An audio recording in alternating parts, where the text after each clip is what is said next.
नमस्कार, मी विक्रम भावे.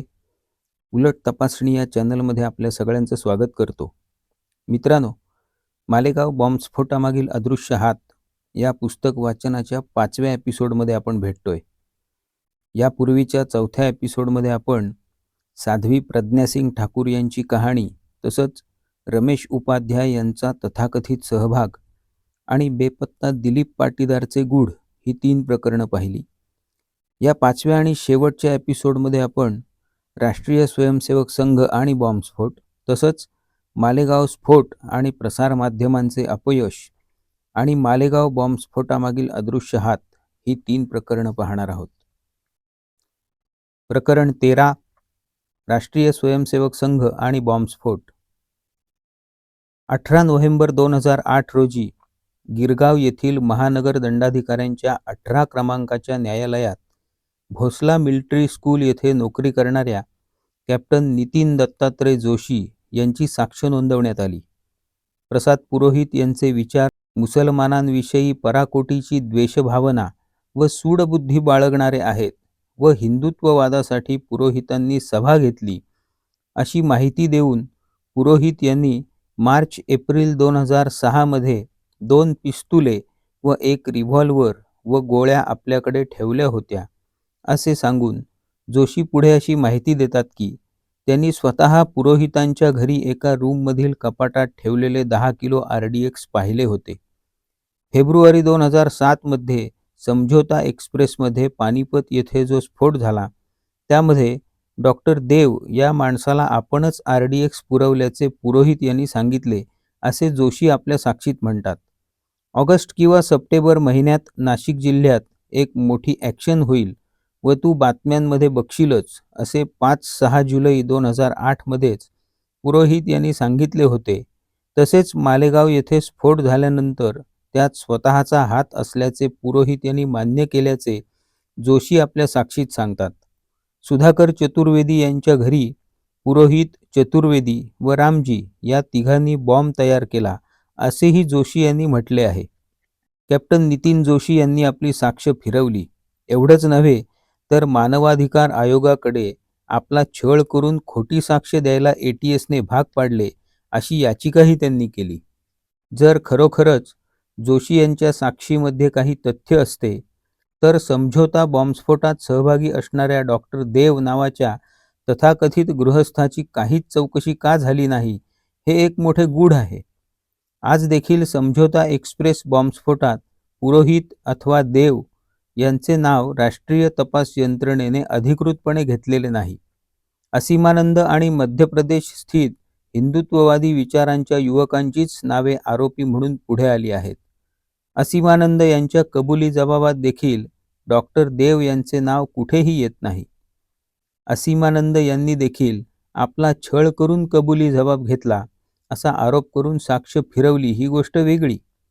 मुळात नितीन जोशी यांच्या जबाबानंतरही असीमानंद यांना अटक होईपर्यंत जवळपास 2 वर्षाच्या कालावधीत ATS अथवा राष्ट्रीय तपास यंत्रणेने समझोता प्रकरणी काहीही तपास न करता केवळ अफवांचे रान उठवण्यातच धन्यता मानली. चतुर्वेदी बॉम्ब बनवण्यात सहभागी होते ही तर उघड भूलथाप आहे, कारण या काळात चतुर्वेदी मिर्झापूरमधील आपल्या मायगावी गेले होते. गंमत अशी की दिनांक 18 नोव्हेंबर 2008 रोजी न्यायिक दंडाधिकाऱ्यांपुढे शपथपूर्वक साक्ष नोंदवण्यापूर्वी ATS अधिकाऱ्यांनी दिनांक 14 जानेवारी 2008 रोजी नितीन जोशी यांची जी साक्ष नोंदवली त्यातील तपशिलात कित्येक तफावती आहेत. 1. भगवान नावाच्या एका व्यक्तीला समझोता स्फोटासाठी RDX दिल्याचे सहाय्यक पोलीस आयुक्तांसमोर दिलेल्या साक्षीत नमूद केले आहे. या व्यक्तीचे नाव डॉक्टर देव कसे झाले हे उलगडत नाही. हा भगवान नावाचा माणूस बॉम्बस्फोट झाल्यानंतर साधू म्हणून वावरत असल्याचेही पुरोहित यांनी म्हटल्याचे सहाय्यक पोलीस आयुक्तांसमोर दिलेल्या साक्षीत म्हटले आहे. 2.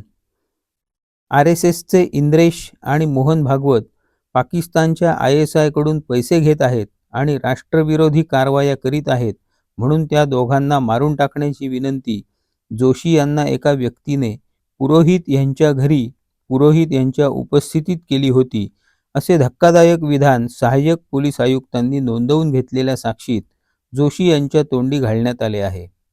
पुरोहितांशी संबंध असलेल्या एका व्यक्तीने राष्ट्रीय स्वयंसेवक संघाच्या मुख्यालयातील सभेसाठी मोहन भागवत येणार होते त्यावेळेस ज्या इमारतीत मुक्कामास राहणार होते ती इमारत जोशी यांना दाखवली व सभेचे सभागृहही दाखवले अशी ही नोंद आहे. समीर कुलकर्णी या आरोपिताने हे एकंदरीत प्रकरण धसास लावण्यासाठी मुंबई उच्च न्यायालयात याचिका दाखल केली. उच्च न्यायालयाने या याचिकेची गंभीरपणे नोंद घेतली. साक्षीदार क्रमांक 55 म्हणून नितीन जोशी यांची आरोपपत्रात नोंद आहे व साक्षीदार क्रमांक 61 म्हणून राष्ट्रीय स्वयंसेवक संघाचे नेते श्याम आपटे यांची नोंद आहे. पुरोहित यांच्याकडचा एक गोपनीय अहवाल आपण पाहिला होता व ISI संघटनेने राष्ट्रीय स्वयंसेवक संघाची मुस्लिम फ्रंट सांभाळणारे वरिष्ठ नेते इंद्रेश कुमार यांना 21 कोटी रुपये दिले असल्याचे त्या अहवालात आपण पाहिले असे श्याम आपटे यांनी म्हटले आहे. ISI कडून पैसे घेणे म्हणजे देशद्रोह असल्याने आपणास राग आला व त्या रागाच्या भरात आपण इंद्रेश कुमार व मोहन भागवत यांना मारून टाकले पाहिजे व त्याकरता काहीतरी व्यवस्था कर असे पुरोहित यांना सांगितले अशी कबुली देऊन आपल्या मनात तसा हेतू नव्हता असा बचावात्मक खुलासा श्याम आपटे यांनी केला आहे. नितीन जोशी व श्याम आपटे यांची साक्ष एकत्रितरित्या वाचली असता इंद्रेश कुमार व मोहन भागवत या उच्चपदस्थ व्यक्तींच्या खुनाचा कट रचला गेल्याचे स्पष्ट होते व म्हणून नितीन जोशी यांच्यावर गुन्हा नोंदवावा अशी मागणी समीर कुलकर्णी यांनी केली आहे. 20 जुलै 2010 रोजी या याचिकेची सुनावणी मुंबई उच्च न्यायालयापुढे झाली. समीर कुलकर्णी यांनी कारागृहातून याचिका पाठवल्यामुळे त्यांच्या वतीने कुणीही युक्तिवादास उपस्थित नव्हते. जो अहवाल न्यायालयासमोर ATSने सादर केला त्यात असे म्हटले होते की अशा कटाविषयी अन्य माहिती ATSला मिळालेली नाही. प्रकरण न्यायप्रविष्ट असल्यामुळे जोपर्यंत सत्र न्यायालयाचा निकाल येत नाही तोपर्यंत या साक्षीच्या खरेपणाविषयी काहीच सांगता येणार नाही व त्यामुळे त्यावर आधारित तपास करण्याची आवश्यकता नाही अशी भूमिका ATSनी घेतली. ही भूमिका मान्य करून उच्च न्यायालयाने हे प्रकरण दप्तरी दाखल केले. थोडक्यात केवळ आरोपितांवर संशय निर्माण करण्यासाठी साक्षी जमा करण्यात आल्या होत्या याचीच कबुली ATSने दिली. आज 5 वर्षांनंतरही खटल्यास प्रारंभच झालेला नाही. ज्या साक्षींची विश्वासार्हता ATSने देखील मान्य केलेली नाही त्या साक्षीमधील तपशील अधूनमधून प्रसारमाध्यमांना पुरवून आरोपितांची बदनामी करीत राहण्याचे कारस्थान मात्र गेली 5 वर्षे सातत्याने तडीस नेले जात आहे. संघाशी संबंधित इंद्रेश कुमार यांचा सहभाग बॉम्बस्फोटात असल्याची बातमी एका प्रसारवाहिनीने प्रसृत केली तेव्हा फार मोठ्या संख्येने हिंदुत्ववादी कार्यकर्त्यांनी त्या प्रसारवाहिनीच्या कार्यालयावर हल्ला चढविला. साध्वी प्रज्ञा सिंग यांच्या अटकेनंतर असे काही झाले नाही. डॉक्टर RP सिंग या संघवादी कार्यकर्त्यास पुरोहित यांच्या विरुद्ध साक्षीदार म्हणून उभे करण्यात आले. श्याम आपटे या संघाच्या वरिष्ठ नेत्यानेही पुरोहित यांच्या विरुद्ध साक्ष दिली. श्याम आपटे या राष्ट्रीय स्वयंसेवक संघाच्या वरिष्ठ नेत्याने दिलेली साक्ष त्यांच्याच शब्दात पाहू. ते म्हणतात, मी व्यवसायानिमित्त भारताबाहेर होतो. पुढे वयोमानामुळे प्रकृती ठीक नसल्याने भारतात परत आलो. त्यानंतर मी स्वतःचा टिंबटिंब स्थापन केला व त्यामध्ये अध्यात्म प्रवचनाचे काम सुरू केले. दरम्यानच्या काळात मी महर्षी टिंबटिंब युनिव्हर्सिटी रोड पुणे येथे टिंबटिंब म्हणून काम पाहत होतो. त्या काळामध्ये मी प्रयत्न करून संपूर्ण महाराष्ट्रामध्ये 8 ते 10 वेदपाठ शाळा सुरू केल्या. सन 2002 मध्ये सदर ट्रस्टचा राजीनामा देऊन मी लिखाणाचे काम चालू केले. आतापर्यंत अध्यात्म या विषयावर एकूण 40 पुस्तके प्रकाशित केली आहेत. माझ्या तरुणपणीच्या काळात मी राष्ट्रीय स्वयंसेवक संघाचा कार्यकर्ता होतो व संघाच्या शाखेत जात असे. नोकरी लागल्यावर माझे जाणे येणे कमी झाले. मी भारतात परतल्यावर माझ्या असे लक्षात आले की राष्ट्रीय स्वयंसेवक संघाचे पूर्वीचे विचार व आताचे विचार यात बरीचशी फारकत झाली आहे. त्यामुळे मला सध्याचे राष्ट्रीय स्वयंसेवक संघाचे लोकांचे विचार पटले नाहीत व त्यांच्याशी मी संबंध ठेवले नाहीत. परंतु संघातील जुन्या लोकांशी माझे अजूनही चांगले संबंध आहेत. साधारण 3 वर्षांपूर्वी प्रसाद पुरोहित माझ्या घरी आले व त्यांनी स्वतःची ओळख भारतीय सैन्य दलात मेजर असल्याचे करून दिली. मी त्यांना कोणामार्फत माझ्याकडे आलात असे विचारले असता त्याने काहीतरी गुळमुळीत उत्तर दिले व बोलायचे टाळले. तेव्हा तो नाशिक येथे मिलिटरी इंटेलिजन्स खात्यात होता. त्यामुळे आमच्या भरपूर गप्पा झाल्या व आमची ओळख वाढत गेली. त्याच वेळेस त्याने पुणे येथे स्थापन केलेल्या अभिनव भारत ट्रस्ट व या संस्थेमार्फत सुरू असलेल्या समाजोपयोगी कामांबाबत सांगितले. परंतु मी त्यात विशेष लक्ष घातले नाही. मार्च 2008 मध्ये पुरोहित याने माझी ओळख जम्मू काश्मीर पीठाचे स्वामी अमृतानंद देवतीर्थ उर्फ शंकराचार्य यांच्याशी करून दिली. मार्च 2008 मध्ये शंकराचार्य पुणे येथे आले असताना मी त्यांची भेट घेतली. तेव्हा त्यांनी ते जम्मू काश्मीर येथील हिंदू विस्थापितांसाठी करीत असलेल्या मदत कार्याबाबत संपूर्ण माहिती दिली. त्यांच्या कार्याबाबत मी अतिशय प्रभावित झालो व त्यांना त्यांचे कार्यात पूर्णपणे मदत करण्याचे आश्वासन दिले. जम्मू काश्मीरमध्ये भविष्यात हिंदू लोकांना विस्थापित व्हावे लागले तर त्यांची इतरत्र राहण्याची व जेवण खाण्याची सोय करावी लागणार होती व त्यासाठी भरपूर पैशांची गरज होती. त्यासाठी आमच्यामध्ये वेगवेगळ्या मार्गाने मदत गोळा करण्याचे ठरले. दरम्यानच्या काळात शंकराचार्य व प्रसाद पुरोहित यांचेही एकमेकांशी घनिष्ठ संबंध आल्याचे मला समजले. सदरवेळी प्रसाद पुरोहित यांचे पोस्टिंग पंचमढी मध्य प्रदेश येथे होते. साधारणपणे जुलै 2008 मध्ये शारदा पीठाचे शंकराचार्य पुणे येथे येणार होते. तेव्हा उतरण्याची सोय मी चतुशृंगी येथील सारडा यांचे घरी केली होती. ते तेथे आल्यानंतर मी त्यांना भेटण्यास गेलो. तेव्हा कोरेगाव पार्क पुणे येथे राहणारे उद्योगपती श्री जिंदाल हे तिथे हजर होते. तेव्हा शंकराचार्य, टिंबटिंब व मी यांच्यात काश्मीर विस्थापितांबाबत चर्चा झाली. तेव्हा श्री टिंबटिंब यांनी त्या कामासाठी देणगी द्यावयाचे कबूल केले. तेव्हाच प्रसाद पुरोहित यांचे श्री टिंबटिंब यांचे बरोबर घनिष्ठ संबंध असल्याचे व तो वारंवार त्यांचे घरी जात असल्याचे मला समजले. एके दिवशी मी व अजय राहीरकर असे श्री टिंबटिंब यांच्या घरी गेलो. त्यावेळी त्यांनी अजय राहीरकर यांचेकडे रुपये 10 लाख रोख दिले. सदरच्या रकमेपैकी रुपये 5 लाख शंकराचार्य यांना व 5 लाख पुरोहित यांना अभिनव भारत संघटनेस देण्याचे ठरविले.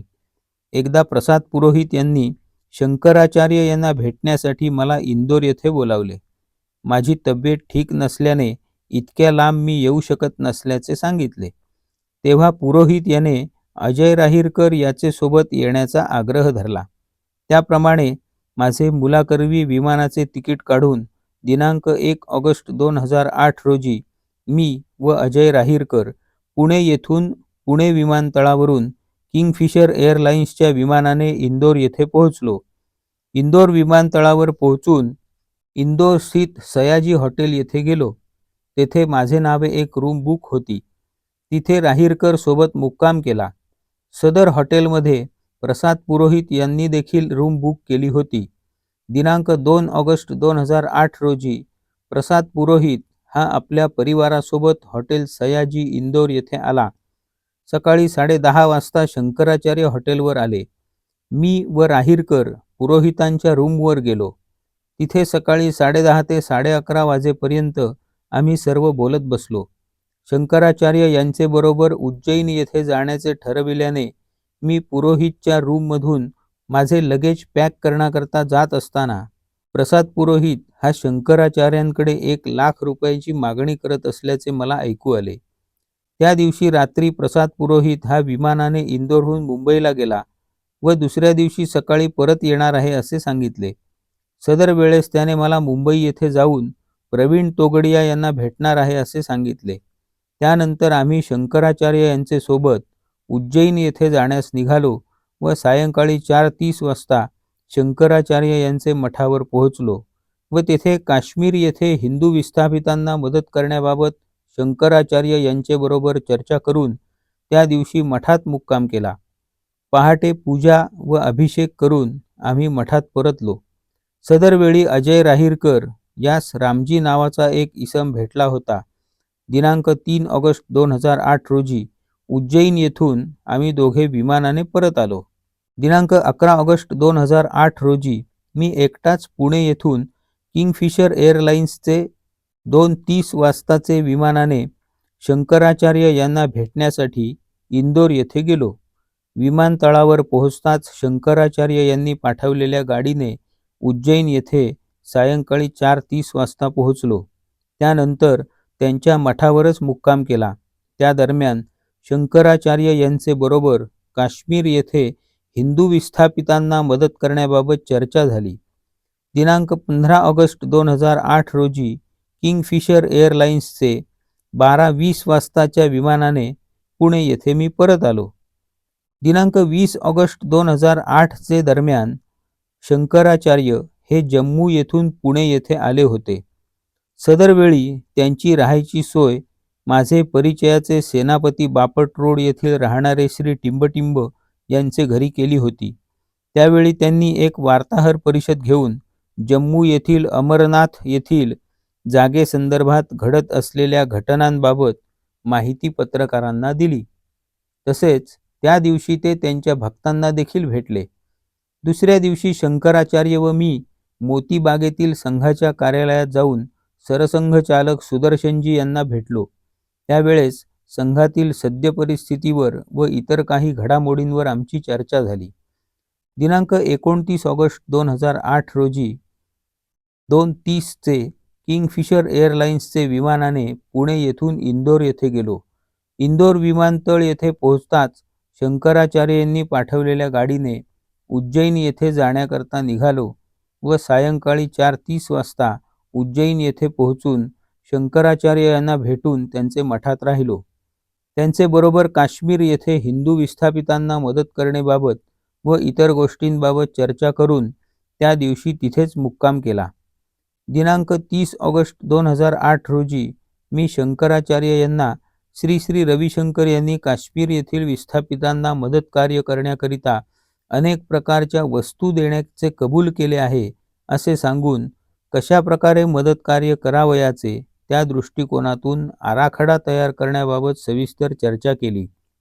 31 ऑगस्ट 2008 रोजी पहाटे 5:30 वाजता प्रसाद पुरोहित उज्जैन येथील शंकराचार्य यांच्या मठावर आल्याचे व पुरोहित शंकराचार्य यांची सकाळी कधीतरी मीटिंग झाल्याचे मला कळले. परंतु त्यावेळी मला देण्यात आलेल्या मठातील रूममध्ये विश्रांती घेत असल्याने त्यांच्यामध्ये काय संभाषण झाले हे मला कळले नाही.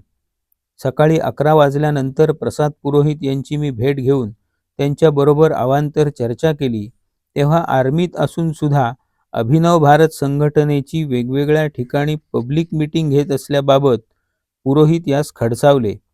दिनांक 31 ऑगस्ट 2008 रोजी किंगफिशर एअरलाइन्सचे 12:20च्या विमानाने मी पुणे येथे आलो. दिनांक 12 सप्टेंबर 2008 रोजी पुन्हा शंकराचार्य यांना भेटण्यासाठी किंगफिशर एअरलाइन्सने पुणे येथून इंदोर येथे गेलो होतो. 2 दिवस शंकराचार्य यांच्या मठात थांबून त्यांचे बरोबर काश्मीर येथे हिंदू विस्थापितांना मदत करण्याबाबत व इतर चर्चा केली. दिनांक 14 सप्टेंबर 2008 रोजी किंगफिशर एअरलाइन्सचे 12:20च्या विमानाने पुणे येथे परत आलो. दरम्यानच्या काळात एकदा मी व प्रसाद पुरोहित बेंगलोर येथे जाऊन श्री श्री रविशंकर यांना भेटलो व शंकराचार्यांसोबत काश्मीरमधील विस्थापितांसाठी करत असलेल्या कामाची माहिती देऊन या कार्यात आर्थिक मदत देण्याची विनंती केली. तेव्हा त्यांनी आर्थिक मदत न देता वस्तुरूपात मदत केली जाईल असे आश्वासन दिले होते. मी आतापर्यंत शंकराचार्यांना जवळपास 1 लाख रुपये वेळोवेळी दिले आहेत. त्याचप्रमाणे रुपये 2 लाख व रुपये 25,000 रकमेचे 2 चेक मित्रांकडून देणगी म्हणून दिले आहेत. प्रसाद पुरोहित हा नेहमी माझ्यासोबत अभिनव भारत संघटना व त्याचे मध्य प्रदेशातील कार्य याबाबत सांगत असे. परंतु सर्व विचार हे सावरकरवादी होते. ते मला पटत नव्हते म्हणून मी त्याच्या संघटनेत फारसा रस घेत नव्हतो. तसेच तो सैन्यातला असूनही अशा प्रकारचे कार्य उघड-उघडपणे करू शकत नाही म्हणून त्याला सांगत असे. परंतु त्याने कधी माझे ऐकले नाही. एक दिवस प्रसाद पुरोहित हा मेजर उपाध्याय यांस घेऊन माझ्या घरी आला. व त्याने अभिनव भारत संघटनेच्या कार्यात उपाध्याय मदत करत असल्याचे सांगितले. एकूण बोलण्यात उपाध्यायाबद्दल माझे मत चांगले झाले नाही, म्हणून काही दिवसांनी मी पुरोहित यास उपाध्यायापासून सावध राहण्यास सांगितले. मी प्रज्ञा ठाकूर उर्फ साध्वी, रामजी, संदीप डांगे, समीर कुलकर्णी, राकेश धावडे यांना कधीही भेटलो नाही अथवा त्यांना ओळखतही नाही. शरद कुंटे हे संघाचे पूर्वीपासून कार्यकर्ते असल्याने त्यांना ओळखतो.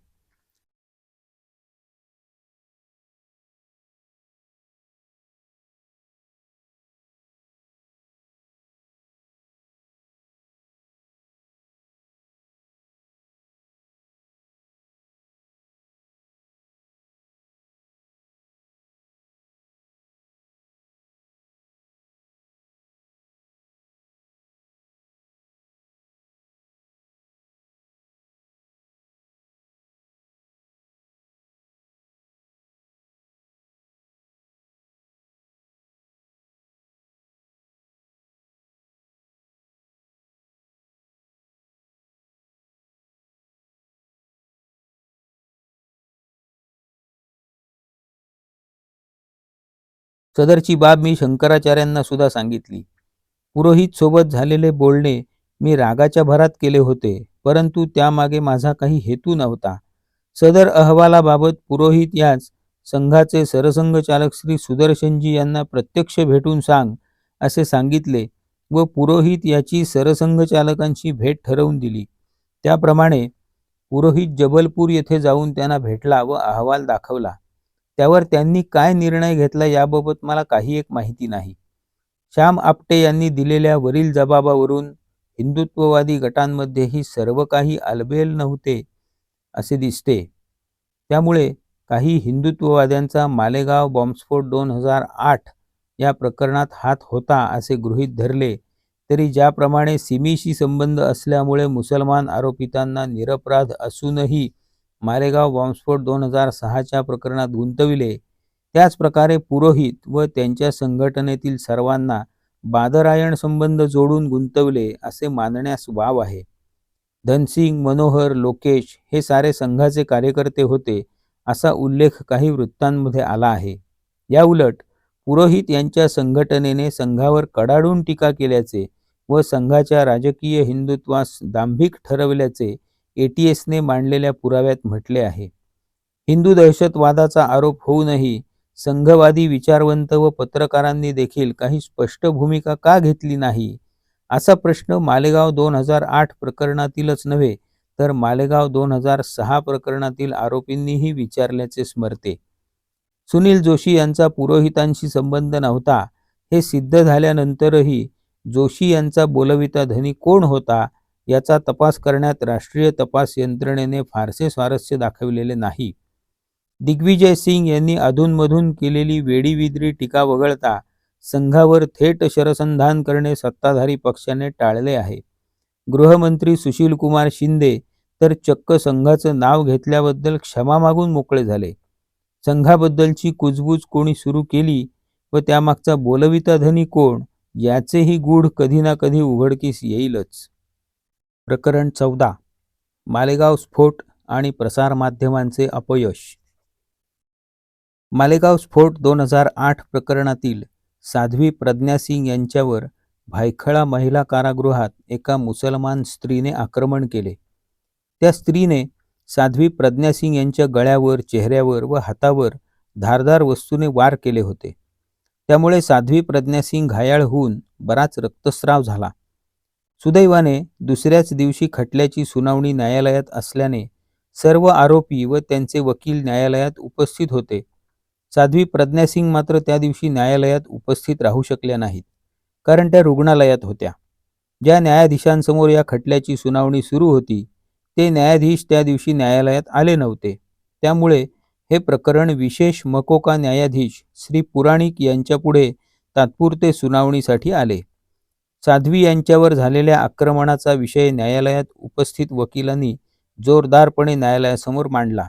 त्यामुळे तात्पुरती सुनावणी असूनही न्यायालयाने त्या प्रकरणाचा अहवाल सादर करण्याचे आदेश कारागृह प्रशासनास दिले. वातावरणात इतका तणाव होता की साध्वी न्यायालयात उपस्थित नसल्या तरी इतर बऱ्याच आरोपींनी पुढे येऊन ATSच्या व कारागृह प्रशासनाच्या तक्रारी करण्यास सुरुवात केली. काही पोलीस अधिकारी त्यांना समजावू लागले. चढ्या सुरांमुळे न्यायालयात कोलाहल माजला. हे सर्व सुरू असतानाच या खटल्यातील आरोपी श्री श्याम साहू यांचे वडील बंधू त्यांना भेटण्यासाठी न्यायालयात आले होते. त्यांना हृदयविकाराचा झटका येऊन ते न्यायालयातच कोसळले. त्यांचा तिथेच दुर्दैवी मृत्यू झाला. त्यानंतर हिंदुत्ववादी वकिलांनी पुढील योग्य ती कार्यवाही लवकरात लवकर पार पाडून साहू यांच्या वडील बंधूंचे शव त्यांच्या घरी पोहोचेल अशी व्यवस्था केली. तसेच साहू यांनाही बंधूंच्या अंत्यविधीसाठी उपस्थित राहण्याची परवानगी न्यायालयाकडून मिळवली. त्या आदेशाची प्रत कारागृह प्रशासनाला नेऊन दिली व त्याच रात्री श्री श्याम साहू हे वडील बंधूंच्या अंत्यविधीसाठी इंदूर येथे जाऊ शकले. हा सर्व प्रसंग साहू यांची सत्वपरीक्षा पाहणारा होता. त्यांच्यावर जणू दुःखाचा डोंगरच कोसळला. या सर्व गोंधळात साध्वींवर झालेल्या आक्रमणाचा मुद्दा मात्र मागेच राहिला. प्रसारमाध्यमांनी 4 ओळींच्या बातमीपलीकडे त्या घटनेची दखलच घेतली नाही. एका हिंदू संन्याशिनीवर मुसलमान स्त्रीने कारागृहात आक्रमण करणे ही घटनाच अत्यंत गंभीर होती. शासन आणि माध्यमांना या गोष्टींचे स्वैरसूतक नाही. साध्वींचा कारागृहात खून झाला असता तरी त्याची दखल कदाचित घेतली गेली नसती. वयोवृद्ध संन्यासी स्वामी लक्ष्मणानंद यांची ओडिशा येथे हत्या झाली. त्यावेळी प्रसारमाध्यमांनी घेतलेली कोरडी भूमिका आणि इशरत जहा प्रकरणात हिरिरीने तुटून पडणारी प्रसारमाध्यमे यातील विरोधाभासावरून माध्यमांकडून फारशी आशा बाळगण्यासारखे काही दिसत नाही. श्री साहू यांच्या बंधूंचा मृत्यू बातमीयोग्य नाही असे माध्यमांना का वाटले? हे एक कोडेच आहे. बातमीमधील कारुण्य बाजूस ठेवले तरी देखील अशा गाजलेल्या खटल्यातील आरोपीचा भाऊ भर न्यायालयात मरण पावला ही गोष्ट देखील माध्यमांनी दुर्लक्षित केली. साध्वी प्रज्ञा सिंग यांच्या बाबतीत वैयक्तिक वादातून हे घडल्याचे सांगून साध्वीवरील आक्रमणाचे प्रकरण दाबून टाकण्यात आले. त्याचे मुख्य कारण आक्रमण करणारी स्त्री मुसलमान होती हे असावे का? या उलट मुंबई मध्यवर्ती कारागृहात घडलेला प्रसंग मला इथे सांगावासा वाटतो. दिनांक 27 जून 2008 रोजी आम्हाला न्यायालयाने न्यायालयीन कोठडीत ठेवण्याचे आदेश दिले. त्याच दिवशी सायंकाळी आम्हाला मुंबई मध्यवर्ती कारागृह येथे नेण्यात आले. सुरक्षेच्या दृष्टीने आमची रवानगी लगेचच अंडा सेलमध्ये झाली. आयुष्यात प्रथमच आम्ही कारागृह पाहत होतो. दुसरा दिवस उगवला. शनिवार होता. सकाळी चहा न्याहारी झाल्यावर आमच्या बराकीतील कैदी आमची विचारपूस म्हणजे चौकशी करीत होते. इतक्यात कसला तरी गोंधळ आणि कोणीतरी शिवीगाळ करीत असल्याचा आवाज आला. पाठोपाठ पाकिस्तान जिंदाबाद आणि भारतविरोधी घोषणाही ऐकू आल्या. मला काही क्षण कळेच ना की मी भारतातील कारागृहात आहे की पाकिस्तानातील. त्यानंतर कारागृहातील आपत्कालीन भोंगा वाजला. मग अंडा सेलमधील पहारेकऱ्यांनी आम्हा सर्वांना खोल्यांमध्ये बंद करून टाकले. मी पहारेकऱ्यांकडे चौकशी केली असता त्याने सांगितले की सिमीवाल्यांनी भारतविरोधी घोषणा दिल्या व एका तुरुंगाधिकाऱ्याला शिवीगाळी करून मारले. तुरुंगाधिकाऱ्याला मारणे व भारत मातेविषयी असे उद्गार काढल्यामुळे कर्मचारी वर्ग प्रचंड संतापला होता. त्यामुळे सर्व कर्मचाऱ्यांनी या कैद्यांना यथाशक्ती बडवून काढले. त्यानंतर अधीक्षकांनी त्यांच्या अधिकारात या सर्व कैद्यांना शिक्षा म्हणून रत्नागिरी, नागपूर, नांदेड अशा वेगवेगळ्या ठिकाणच्या कारागृहात पाठवून दिले. मग त्या कैद्यांनी अधीक्षकांच्या विरोधात न्यायालयात तक्रार केली की अधीक्षकांनी आम्हाला गुरांप्रमाणे मारले. त्या तक्रारीनुसार कारागृह अधीक्षक स्वाती साठे यांना आरोपीच्या पिंजऱ्यात उभे केले गेले. या प्रकरणाची न्यायालयीन चौकशी झाली. नलावडे नावाचे सत्र न्यायाधीश स्वतः कारागृहात येऊन त्या घटनेचे साक्षीदार असलेल्या कैद्यांची चौकशी करून गेले. या चौकशीच्या अगोदर तुरुंगातील सर्वच अधिकारी अतिशय भेदरलेले होते. काही निवडक अधिकाऱ्यांना गृहमंत्रालयाने बोलवून सज्जड दम भरला आणि स्वाती साठे यांना अडकवा असे सांगितल्याबद्दलची कुजबूज आमच्या कानावर येत असे. ज्या गैरमुस्लिम कैद्यांनी हा प्रकार स्वतः पाहिला होता त्यातील बऱ्याच जणांना इतरत्र हलविले व त्यांची आणि नलावडे यांची भेटच होऊ दिली गेली नाही. पुढे कारागृहातून बाहेर आल्यावर मला माझ्या वकिलांकडून समजले की बिलाल नाजकी या मुंबई उच्च न्यायालयाच्या न्यायाधीशांनी स्वाती साठे यांच्यावर ठपका ठेवून खटला चालवण्याचा निर्णय दिला. या आदेशाविरुद्ध केलेल्या अपिलात सर्वोच्च न्यायालयाने बिलाल नाझकी यांचे निकालपत्र मोडीत काढले. पुढे फौजदारी कारवाईतूनही स्वाती साठे निर्दोष सुटल्या. गंमत अशी की केवळ कुतूहलापोटी इंटरनेटवर जाऊन मी बिलाल नाझकी यांचे ट्विटर अकाउंट पाहिले, तेव्हा त्यावर मला अतिशय भयंकर मजकूर आढळला. काश्मीरात प्राणांची बाजी लावून वीरमरण पत्करणाऱ्या भारतीय सैनिकांबद्दल बिलाल नाझकी यांनी वेडेवाकडे लिहून त्यांच्यावर दोषारोप केले आहेत.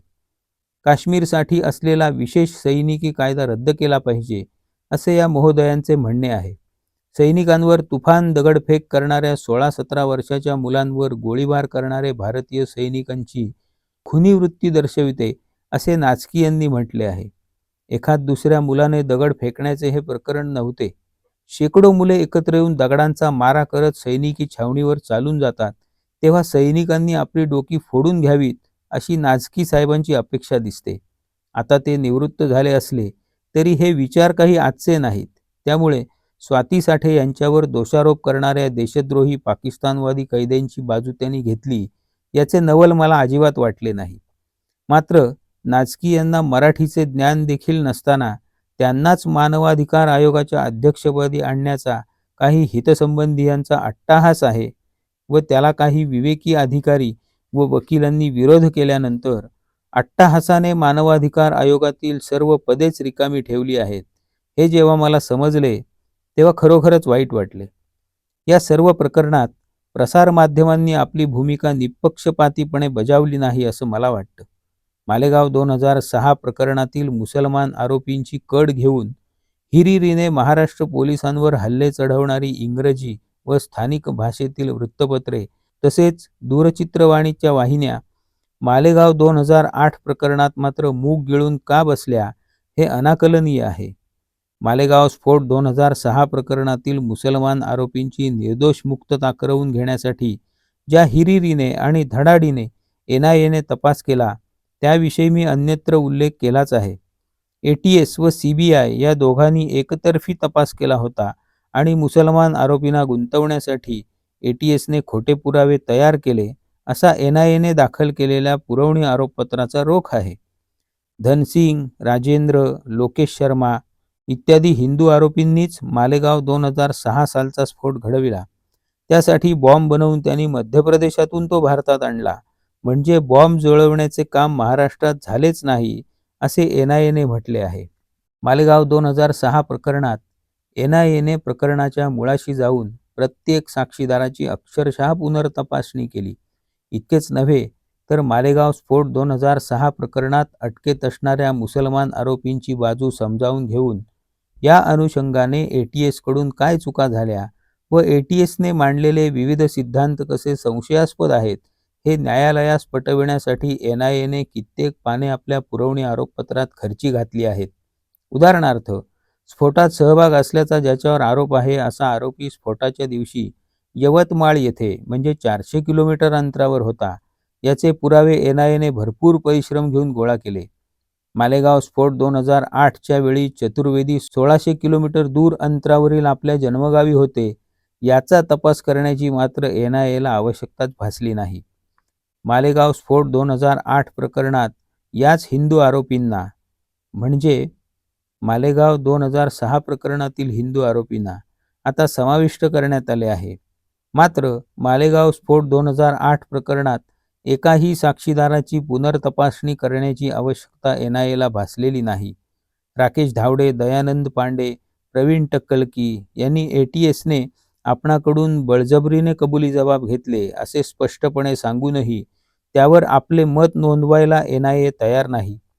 मालेगाव स्फोट 2006 प्रकरणातील मुसलमान आरोपींनी केलेल्या बळजबरीच्या आरोपावर मात्र NIAने डोळे झाकून विश्वास ठेवला आहे. मालेगाव स्फोट 2006 प्रकरणात ज्या ठिकाणी बॉम्ब बनविल्याचा आरोप ATSने केला होता, तेथील मातीच्या नमुन्यात RDX सापडल्याचा दावा ATSने केला होता. तो दावा तद्दन खोटा आहे, कारण बॉम्ब मध्य प्रदेशात तयार झाला असे NIAचे प्रतिपादन आहे. मात्र मालेगाव स्फोट 2008 प्रकरणातील बॉम्ब चतुर्वेदींच्या घरात तयार झाला हे पटविण्यासाठी मातीच्या नमुन्यात RDXचे कण मिसळल्याचा जो खोटा पुरावा सहाय्यक पोलीस निरीक्षक बागडे यांनी तयार केला, त्याविषयी ब्र देखील काढायला NIA तयार नाही. धक्कादायक बाब अशी की खोटे पुरावे बनवण्याचे काम उच्चपदस्थ अधिकारी स्वतः करत नाहीत व कनिष्ठ अधिकाऱ्यांकडून ते करवून घेतात. हे माहीत असतानाही अरुण खानविलकर, बागडे व सचिन कदम हेच अधिकारी मालेगाव स्फोट 2006 प्रकरणात तपासात सहाय्य करीत होते व त्यामुळे मालेगाव स्फोट 2006 प्रकरणात त्यांच्या विश्वासार्हतेवर प्रश्न निर्माण करीत असतानाच मालेगाव स्फोट 2008 प्रकरणात याच अधिकाऱ्यांनी सादर केलेले पुरावे विश्वासार्ह कसे मानता येतील, या यक्षप्रश्नाचे उत्तर देण्याची आवश्यकता NIAला भासत नाही. गंमत अशी की माझ्यासारख्या सामान्य माणसाला जे उघड्या डोळ्यांनी दिसते ते कोणत्याही प्रसारमाध्यमांना का दिसले नाही? मोडस ऑपरेंडी हा तपासशास्त्रातील महत्त्वाचा भाग आहे. गुन्हेगाराची गुन्हे करण्याची विशिष्ट पद्धत असते. एखादा गुन्हा घडल्याचे प्रथमदर्शी दिसून आले की घडलेल्या घटनेचा अभ्यास करून कशा क्रमाने व कोणती साधने वापरून गुन्हा घडला याचे विश्लेषण केले जाते व अशा क्रम व साधनांशी साधर्म्य दाखवणारा गुन्हा पूर्वी ज्या गुन्हेगाराने केला असेल त्या गुन्हेगाराला संशयित मानून तपास केला जातो. या तंत्राच्या आधारे स्कॉटलंड यार्डने व मुंबई पोलिसांनी गंभीर गुन्ह्यांची उकल केल्याचे ऐकिवात आहे. एखाद्याला ताब्यात घेऊन त्याच्या घराची किल्ली काढून घ्यायची व RDX मिश्रित माती शिंपडून नंतर त्याच मातीचा पंचनामा करायचा, एखाद्याचे अपहरण करून त्याला डांबून ठेवायचे व दरम्यानच्या काळात त्याच्याविरुद्ध पुरावे तयार करायचे, शारीरिक यातना देऊन कबुली जबाब घ्यायचा, खाजगी व्यक्ती व बाह्य शक्तींकडून आर्थिक सहाय्य घेऊन तपासासाठी समांतर व बेकायदेशीर यंत्रणा राबवायची, या प्रकारची मोडस ऑपरेंडी ATSने मालेगाव 2006 प्रकरणात राबविली होती. असा अप्रत्यक्ष निष्कर्ष खरे तर NIAने काढला आहे. ही मोडस ऑपरेंडी तंतोतंत व जशीच्या तशी मालेगाव 2008 प्रकरणातही ATSने वापरली होती. याकडे मात्र ढुंकून पाहण्यासही NIA तयार नाही. मालेगाव 2006 प्रकरणात ATSने नेमके काय दमनतंत्र वापरले यावर संशोधनात्मक पत्रकारिता करणाऱ्या कित्येक इंग्रजी भाषिक पत्रकारांना मोठमोठे पुरस्कार मिळाले. मालेगाव 2008 प्रकरणात संशोधनात्मक पत्रकारिता करावी असे एकाही पत्रकाराला का वाटले नाही? अलीकडेच मुंबईतील कित्येक पोलीस कर्मचाऱ्यांना लखन भैया एन्काउंटर प्रकरणात जन्मठेपेची शिक्षा झाली. ज्या दिवशी लखन भैयाला गोळ्या घातल्या त्या दिवशी एन्काउंटरच्या 4 तास अगोदर लखन भैया याच्या भावाने फॅक्स व तार पाठवून पोलीस आयुक्तांकडे दाद मागितली होती. आयुक्तांकडून प्रतिसादच न आल्यामुळे या प्रकरणात काळेबेरे आहे असे प्रथमदर्शनी ग्राह्य मानून उच्च न्यायालयाने हे प्रकरण विशेष तपास पथकाकडे सोपवले होते. 18 डिसेंबर 2012 पासून आजपर्यंत NIA व ATS या दोघांनीही तसेच राज्याचे गृहमंत्री व केंद्राचे गृहमंत्री या दोघांनीही मालेगाव स्फोट प्रकरण 2008 मधील आरोपी सुधाकर चतुर्वेदी यांच्या नोटिशीला काहीच प्रतिसाद दिलेला नाही. यातील काळेबेरे न्यायालयाच्या निदर्शनास निश्चित येईल असे वाटते. मात्र इशरत जहा प्रकरणात पोलिसांकडून घडलेल्या चुका हिरिरीने मांडणाऱ्या प्रसारमाध्यमांनी सुधाकर चतुर्वेदी यांच्या याचिकेची फारशी दखल का घेतली नाही? कायद्यानुसार ठरविलेल्या मुदतीत आरोपपत्र दाखल केले नाही तर आरोपीस जामीन द्यावा लागतो. त्यामुळे पोलिसांची बदनामी होते. धनसिंग, लोकेश शर्मा यासारख्या हिंदू आरोपींविरुद्ध मालेगाव स्फोट 2008 प्रकरणात पुरवणी आरोपपत्र मुदतीच्या आत न दाखल झाल्यामुळे त्यांना जामीन मिळाला. अर्थात हा जामीन कागदोपत्रीच राहिला, कारण मालेगाव स्फोट 2006 प्रकरणात त्यांच्या विरुद्ध पुरवणी आरोपपत्र दाखल झाल्याने त्यांना त्या प्रकरणात कारागृहातच राहावे लागणार आहे. मालेगाव स्फोट 2006 प्रकरणात 31 जण मारले गेले तर मालेगाव स्फोट 2008 प्रकरणात केवळ 5 जणांचा मृत्यू झाला.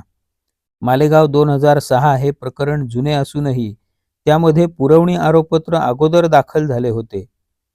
ही बाब NIAची विश्वासार्हता धुळीस मिळवणारी आहे. याचा जाब एकाही पत्रकाराने NIAला अथवा केंद्रीय गृहमंत्र्यांना का विचारला नाही? एकाही दूरचित्रवाहिनीवर साधी चर्चा कधीही झाली नाही. मालेगाव स्फोट 2008 प्रकरणात पुरवणी आरोपपत्र दाखल झाले तर सुरुवातीस अटक झालेल्या 12 आरोपींना जामीन मिळून जाईल या धास्तीमुळे NIA मुद्दाम चालढकल करीत आहे हे स्पष्ट आहे. धनसिंग, लोकेश शर्मा या आरोपींनी मालेगावच्या 2 बॉम्बस्फोटातच नव्हे तर अन्य कित्येक बॉम्बस्फोटात भाग घेतला असा दावा NIAने केला आहे. मालेगाव स्फोट 2008 प्रकरणातील एकाही आरोपीचा या अन्य बॉम्बस्फोटांशी संबंध असल्याचा पुरावा अद्याप पुढे आलेला नाही. देशभरात विविध बॉम्बस्फोट करणारी टोळी आपण पकडली आहे व हे सारे हिंदुत्ववादी आहेत असा दावा करणारी NIA मालेगाव स्फोट 2006 प्रकरणातील आरोपींना जामीन मिळण्यासाठी ना हरकत प्रमाणपत्र देते. मात्र मालेगाव स्फोट 2008 प्रकरणातील आरोपी हिंदू असल्यामुळे त्यांना कारागृहात खितपत ठेवण्यात ती धन्यता मानते. NIA कशी कर्तव्यच्युत झाली आहे हे पुढील 2 उदाहरणांवरून स्पष्ट करतो. 1. आसाममध्ये बोडो आणि बांगलादेशी घुसखोर यांच्यामध्ये संघर्ष होऊन काही बांगलादेशी मारले गेल्यानंतर बोडोंच्या वस्तीत लष्कर तैनात करण्यात आले. बोडो आदिवासींमध्ये 5 ते 6% ख्रिस्ती आहेत व त्यांची निराळी संघटना आहे. 3 वर्षांपूर्वी त्या संघटनेने इस्पितळे, शाळा, बस स्थानके या ठिकाणी साखळी बॉम्बस्फोट घडवून शेकडो आबालवृद्ध आसामी नागरिकांची हत्या केली. हे सर्व मृत व जखमी आसामचे स्थानिक भूमिपुत्रच होते. साहजिकच स्फोटात गुंतलेल्या दहशतवादी संघटनेच्या म्होरक्याला शोधून काढण्यात आले व खटलाही चालवण्यात आला. या संघटनेवर बंदी घालण्यात आली. 2013 साली कामरूप येथील सत्र न्यायालयासमोर या हत्याकांडातील मुख्य आरोपीने व बंदी घालण्यात आलेल्या ख्रिस्ती बोडो संघटनेच्या नेत्याने जामिनासाठी अर्ज केला. आपण आता आपल्या सदस्यांना तात्पुरत्या युद्धबंदीचा आदेश दिला आहे व शांततेसाठी भारत शासनाशी आता बोलणी करणार आहोत आणि म्हणून आपली मुक्तता व्हावी असे त्यात म्हटले होते. थोडक्यात आपण युद्ध पुकारले ही गोष्ट त्याने निर्लज्जपणे मान्य केली होती. केंद्र शासनाने अगर NIAने या जामिनास संमती दिली व 50 पेक्षा अधिक साक्षीदार तपासून झाले असले तरीही त्याचा जामीन मंजूर करण्यात आला. हिंदू बोडो जमावाच्या उत्स्फूर्त हिंसाचारात मारले गेलेले मुठभर बांगलादेशी घुसखोर आणि निर्घृण बॉम्बस्फोटात मारले गेलेले शेकडो निरपराध आबालवृद्ध भूमिपुत्र या दोहोंपैकी शासनाची सहानुभूती कोणाकडे आहे हेच यातून दिसते. स्वतःच्या जमिनी बळकावल्या जात असताना निर्माण झालेल्या उत्स्फूर्त संतापातून 95% हिंदू बोडोंनी प्रतिक्रिया दिल्यानंतर लष्कर पाठवणारे आपले शासन निव्वळ 5% ख्रिस्ती बोडोंनी आसामी भूमिपुत्रांचे शिरकाण केल्यानंतर संबंधित मारेकऱ्याला युद्धबंदीच्या युक्तिवादानुसार जामीन देते. ही गोष्ट संतापजनक आहे. याही प्रकरणात प्रसारमाध्यमांनी पोलीस दलांच्या व शासनाच्या दुहेरी मापदंडांची साधी नोंदही घेतली नाही. अलीकडेच काश्मीर खोऱ्यात सीमा सुरक्षा दलाच्या छावणीवर फुटीरतावाद्यांनी मोर्चा नेऊन बेछूट दगडफेक केल्यानंतर स्वसंरक्षणार्थ सीमा सुरक्षा दलाने केलेल्या गोळीबारात 4-5 फुटीरतावादी ठार झाले. त्या निमित्ताने सीमा सुरक्षा दलावर चिखलफेक करणारे लेख लिहिण्यात आले. मुंबईतील काही अग्रगण्य इंग्रजी वृत्तपत्रांनी प्रथम पृष्ठावर ठळक बातम्या छापल्या. महाराष्ट्राचे मानवाधिकार आयोग अध्यक्ष म्हणून ज्यांचे नाव पुन्हा पुन्हा पुढे करण्यात आले त्यांनी आपल्या ट्विटरवर या प्रकरणाचे नरमेध असे वर्णन केले. आसामातील नरमेध घडवणाऱ्या ख्रिस्ती बोडो अधिकाऱ्याला पाठीशी घालणाऱ्या केंद्र शासनाला धारेवर धरण्यासाठी एकही पत्रकार पुढे आला नाही. 2. इंडियाबुल कंपनी म्हणजे प्रसारमाध्यमांचे लाडके आकर्षण केंद्र. या कंपनीच्या बातम्या म्हणजे वाचकांसाठी व प्रेक्षकांसाठी खाद्य. या आकर्षणाचे कारण काय याची मीमांसा करून मी नवीन वाद उपस्थित करू इच्छित नाही.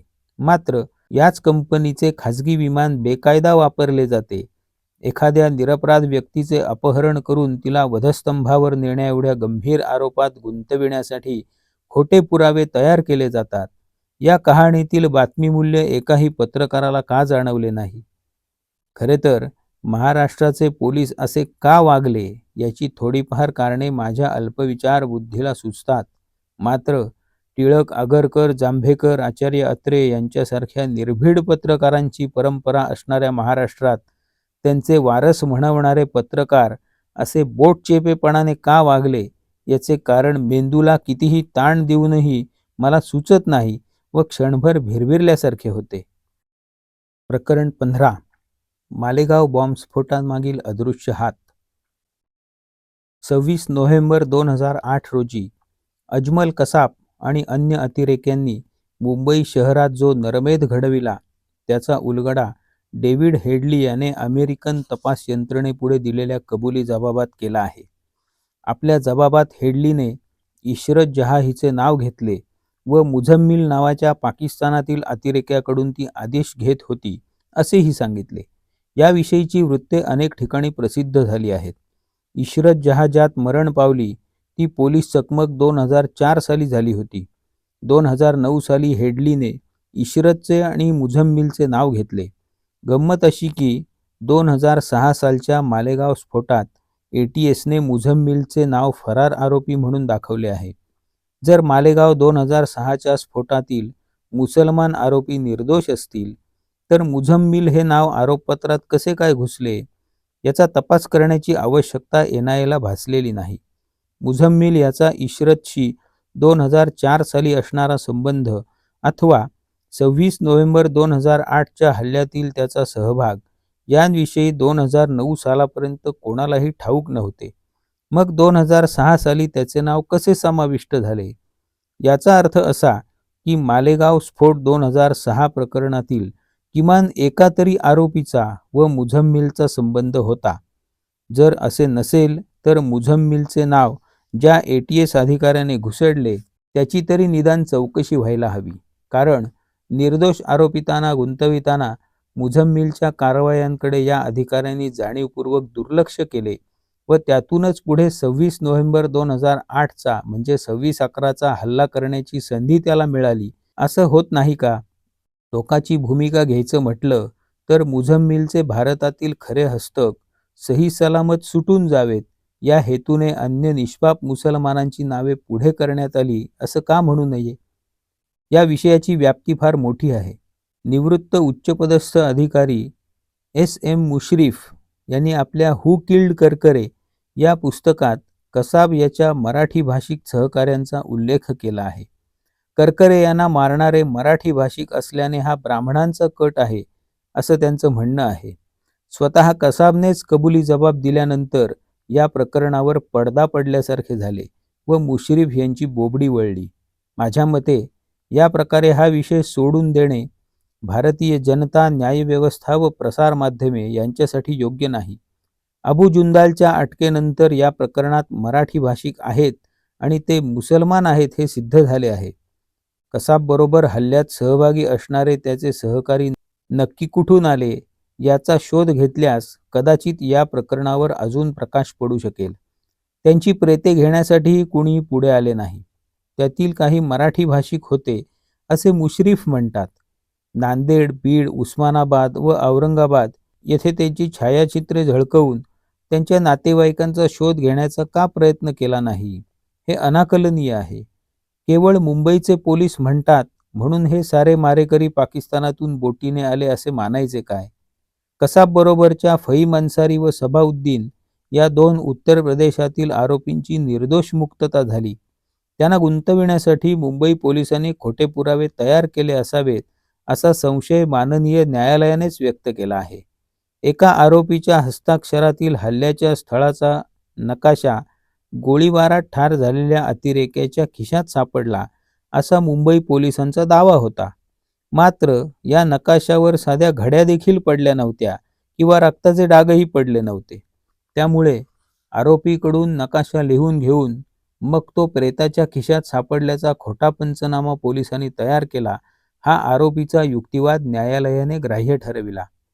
या पार्श्वभूमीवर स्वतःची कातडी वाचवण्यासाठी आणि राजकारण्यांचे हितसंबंध जपण्यासाठी मुंबई हल्ल्याच्या नांदेड, बीड, उस्मानाबाद आणि औरंगाबाद कनेक्शनचे अन्वेषणच महाराष्ट्राच्या पोलिसांनी केले नाही असा संशय वाटतो.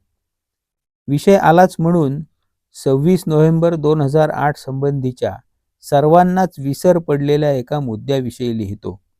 या हल्ल्याविषयी केंद्रीय यंत्रणांकडून महाराष्ट्राच्या पोलीस दलाला पूर्वसूचना मिळाली होती याविषयी बराच बभरा झाला.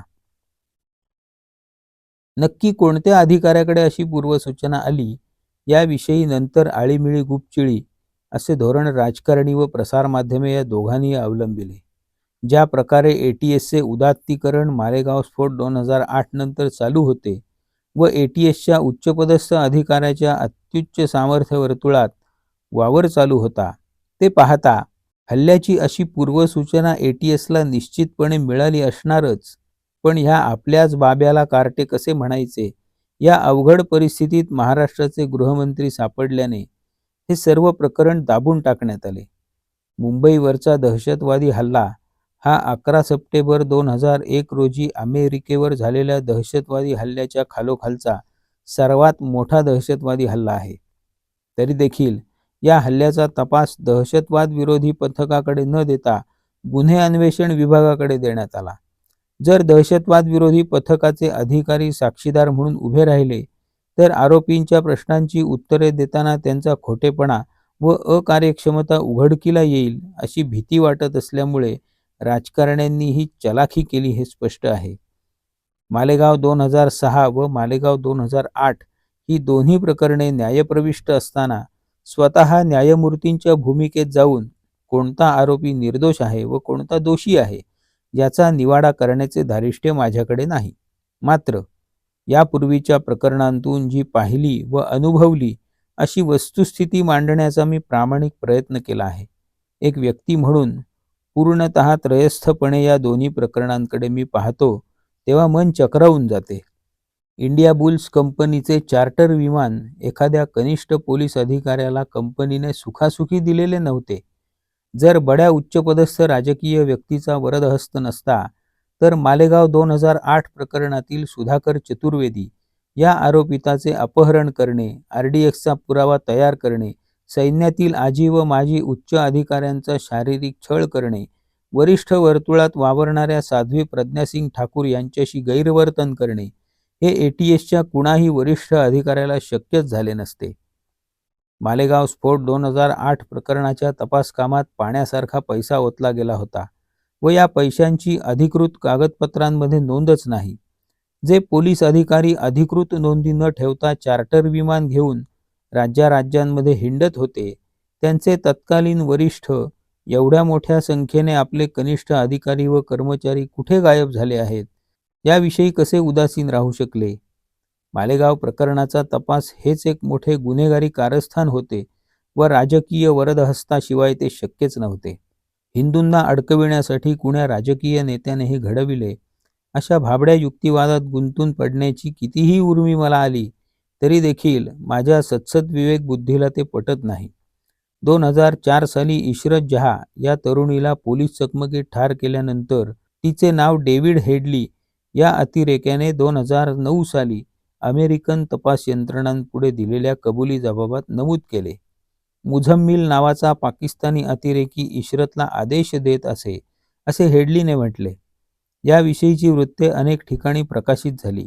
या 5 वर्षांच्या अवधीत म्हणजे 2004 ते 2009 या कालावधीत याच मुझम्मिलचे नाव आश्चर्यकारकपणे मालेगाव स्फोट 2006च्या आरोपपत्रात दिसून येते.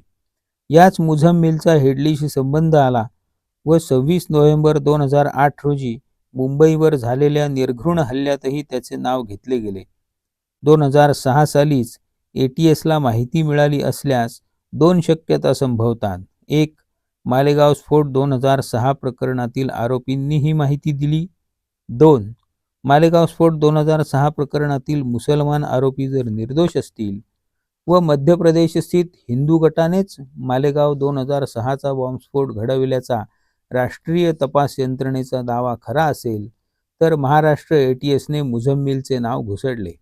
ATSच्या अधिकाऱ्यांवर मुसलमान आरोपींना 2006च्या स्फोट प्रकरणात गुंतवल्याचा जो आरोप करण्यात येत आहे त्यामागे या प्रकरणातील मुसलमान आरोपींचा बचाव व्हावा हे उद्दिष्ट नैसर्गिक आहे व मुसलमानांच्या दृष्टीने पाहिल्यास त्यात काही गैर भासत नाही. परंतु या मुसलमान आरोपींना सोडवण्याच्या हेतूने ATSवर दोषारोप केले जात असताना मुझम्मिलची माहिती असूनही ज्या अधिकाऱ्याने तिचा वापर निव्वळ मालेगाव 2006 प्रकरणात खोटे पुरावे तयार करण्यासाठी केला व मुझम्मिलचा मागोवा घेण्याचे सोडून देऊन 26 नोव्हेंबर 2008 रोजी झालेला मुंबईवरील हल्ला होऊ दिला, त्या ATSमधील देशद्रोही अधिकाऱ्यांचा शोध घेऊन त्यांना शासन करण्याचा मुद्दा बाजूस पडला आहे.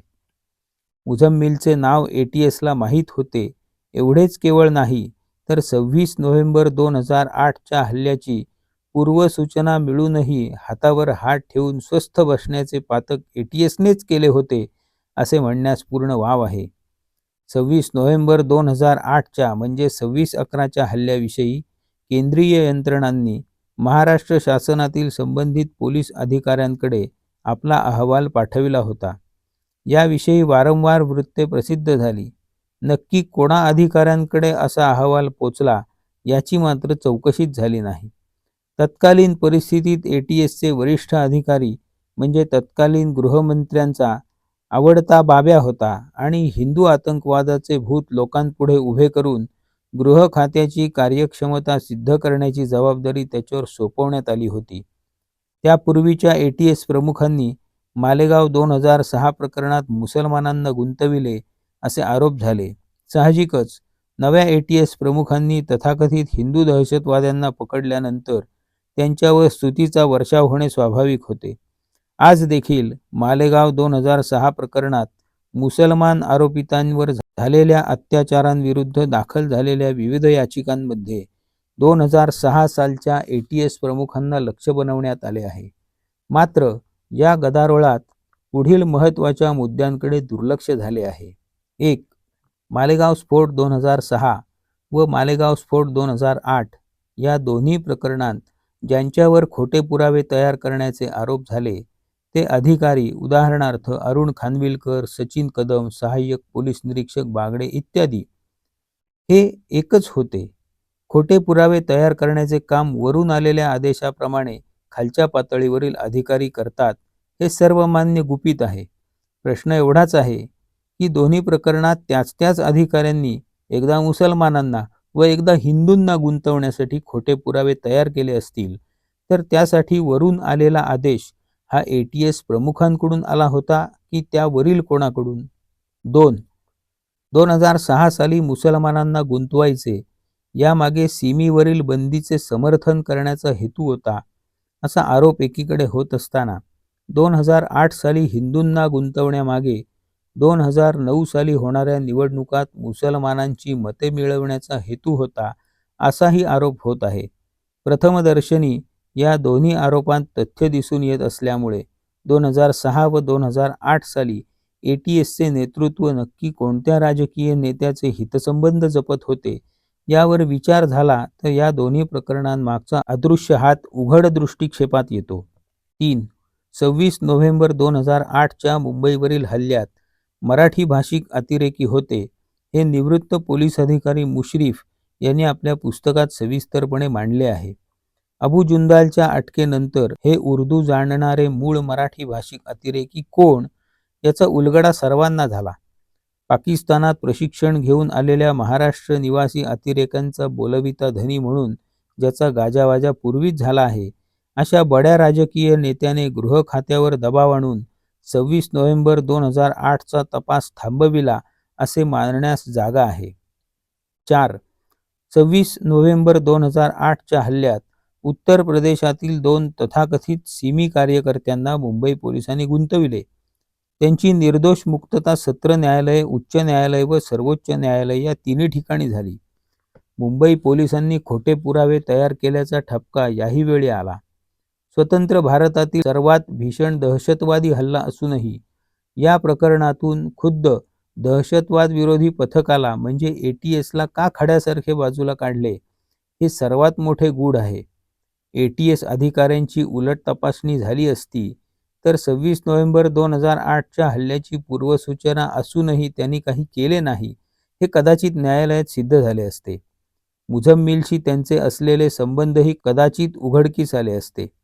त्याचा थेट लाभ जर आरोपींना मिळाला असता तर असंतोष निर्माण होऊन ज्या विशिष्ट राजकीय पक्षाला निवडणुकीत त्रास होण्याची शक्यता होती त्या राजकीय पक्षाने आपले दबावतंत्र वापरून ATSला उलट तपासणीतून वाचवले असे मानण्यास जागा आहे. 5.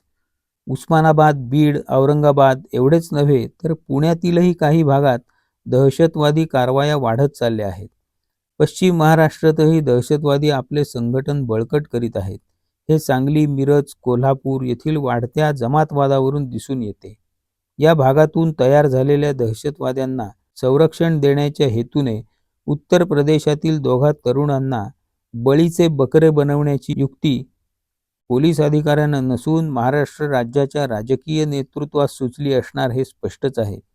उत्तर प्रदेशकडे बोट दाखवले व पाकिस्तानातील अतिरेक्यांनी उत्तर प्रदेशातील सीमेवाल्यांबरोबर केलेले हे कारस्थान होते, असा गोबेल्स थाटाचा प्रचार केला की साहजिकच उस्मानाबाद, बीड, औरंगाबाद, पुणे येथील स्वतःचे समर्थक असणाऱ्या राजकीय कार्यकर्त्यांना संरक्षण देता येते व चुचकारता येते, असा साधा हिशोब यामागे आहे. 6. 2006 सालचे ATS प्रमुख कसे हिंदुत्ववाद्यांच्या हाती गेले होते व 2008 सालचे ATS प्रमुख कसे निपक्षपाती होते, या दोन्ही विषयांवर हिरिरीने होणाऱ्या चर्चा हळूहळू थांबू लागल्या आहेत. त्यामुळे या दोन ATS प्रमुखांची तुलना करण्यापेक्षा या दोघांचाही बोलविता धनी कोण होता याची चर्चा खरे तर व्हायला हवी.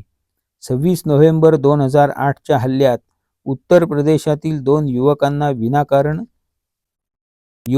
विनाकारण गोवणाऱ्या गुन्हे अन्वेषण खात्याचा धनीही तोच होता हे स्पष्ट आहे. या बोलवित्या धन्याचे पितळ कधी उघडे पडणार? 7. इशरत जहा प्रकरणाचे खूप राजकारण झाले. महाराष्ट्रात इशरत जहाचा संपर्क कोणाशी होता याची चौकशी करण्याची आवश्यकता महाराष्ट्र शासनास भासली नाही. पुण्यातील कुण्या धनिक गृहस्थाने दिलेल्या वाहनात बसून इशरत गुजरातमध्ये शिरली, असा गुजरात पोलिसांचा आरोप आहे. इशरत ठार झाल्यानंतर गुजरात पोलिसांनी हे प्रकरण बंद केले, पण त्यांनी दिलेल्या सूत्रानुसारच इशरतचे पुण्यातील धागेदोरे महाराष्ट्र शासनाने का शोधून काढले नाहीत? पुण्यात राहून देशद्रोही कारवाया करणाऱ्या कोणत्या धनिक अथवा वजनदार व्यक्तीला वाचवण्याचे प्रयत्न महाराष्ट्रातील राजकीय नेतृत्व करत आहे? 8. ATSचे अधिकारी खानविलकर यांना भ्रष्टाचाराच्या आरोपावरून अटक झाली. तो खटला संपण्यापूर्वीच त्यांचे पुनर्वसन करून त्यांचे निलंबन रद्द केले. हा निर्णय निश्चितपणे राजकीय होता. एकीकडे 2006 सालच्या ATS प्रमुखांवर आरोप होत असताना त्यांच्या बचावासाठी शासनाने काहीही केले नाही. उलट राष्ट्रीय तपास यंत्रणेने या ATS प्रमुखांवर दोषारोप करणारा अहवाल दिल्यानंतर महाराष्ट्र शासनाने त्यास विरोधही न करता सर्व आरोपींना जामीन होऊ दिला. ATS प्रमुखांना न वाचविणारे शासन खानविलकर, बागडे, सचिन कदम या अधिकाऱ्यांना मात्र वाचवीत आहे. यावरून हे अधिकारी थेट आदेश कोणाकडून घेत होते याची कल्पना यावी. 9. मालेगाव स्फोट 2006 प्रकरणात पुरवणी आरोपपत्र दाखल झाले आहे, ज्यामध्ये मध्य प्रदेश स्थित हिंदू आरोपींची नावे आली आहेत. या पुरवणी आरोपपत्राच्या आधारे पूर्वी पकडलेल्या मुसलमान आरोपींना जामीन मिळाला आहे. आता तर त्यांची निर्दोष मुक्तता करण्याचे प्रयत्न सुरू आहेत. मात्र याच मध्य प्रदेश स्थित आरोपींची नावे मालेगाव स्फोट 2008 प्रकरणात नमूद होऊनही पुरवणी आरोपपत्र दाखल न करता या मध्य प्रदेश स्थित आरोपींना आरोपपत्रातील विलंबाच्या आधारे जामीन मिळाला आहे.